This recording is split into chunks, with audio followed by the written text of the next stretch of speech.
Good evening and welcome to our participation in the online contest The Book I Read. My name is Patricia Rivadeneira and with my classmate Pablo Rosero are going to introduce you to the literary world of the book 7. However, what is a good book without a little bit of context and background of the author? Anthony Bruno was an American writer born in 1952 in the state of New Jersey. Working with different publishing houses, he got his first literary success with Bad Guys in 1988. Later, in 1996, there was the release of the movie Seven, and Bruno published a book adaptation of it. Sadly, he passed away in 2014. Now, our story begins with Somerset, a homicide detective who is about to retire after 23 years of work. He plans to move to the countryside and change his life forever, but he doesn't know yet what's coming for him. With only 7 days prior to his retire, David Mills, a younger detective, comes to the city to join him. That day, both of them go to a crime scene and they find a dead fat man with his face in a plate of spaghetti without no certain clue of what truly happened there.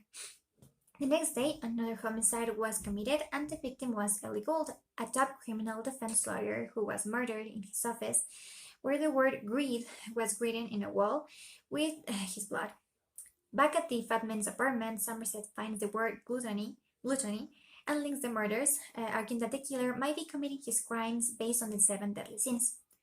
Later, Somerset finds new clues, some fingerprints on Gould's walls. This leads to Victor working, but they find him in his apartment, alive, but without a hand, strapped to the bed, where he seems to have been for about an exact year, according to the pictures above him. Also with the word sloth written in one wall.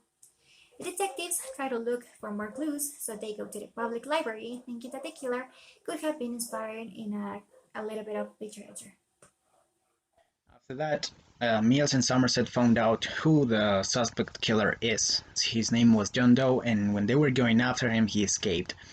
Mills tried to catch him, but it was impossible.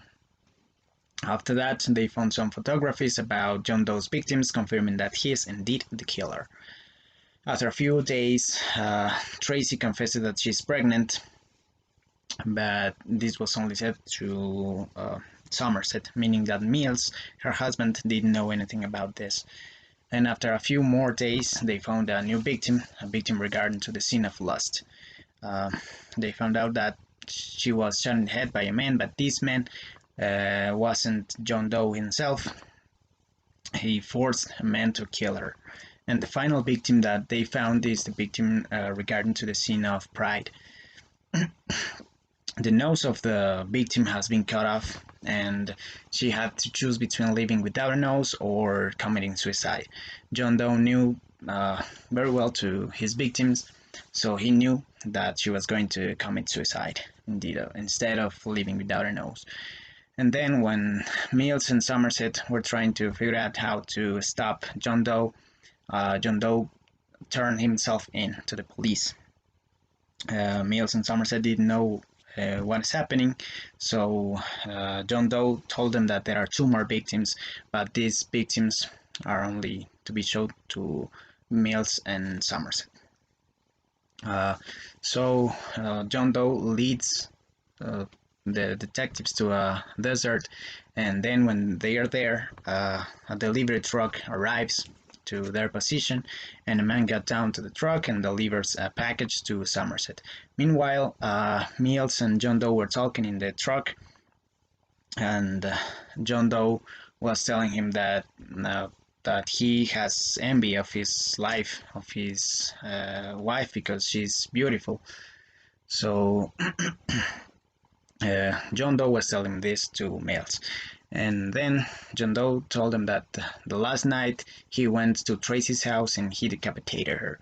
So then the novel reveals us what is in the package, and it's terrifying because it's Tracy's head. So John Doe told him that the two victims, or the two sins left, are the sin of wrath and sin of envy. And Mills went crazy and he shot John Doe in the head, killing him instantly. And these are the two scenes left, meaning that Mills was the scene of wrath, and John Doe was the scene of envy. Finally, Mills go to the jail, and Somerset keeps trying to fight against crime. So our comments again about this novel are that it's a very interesting book.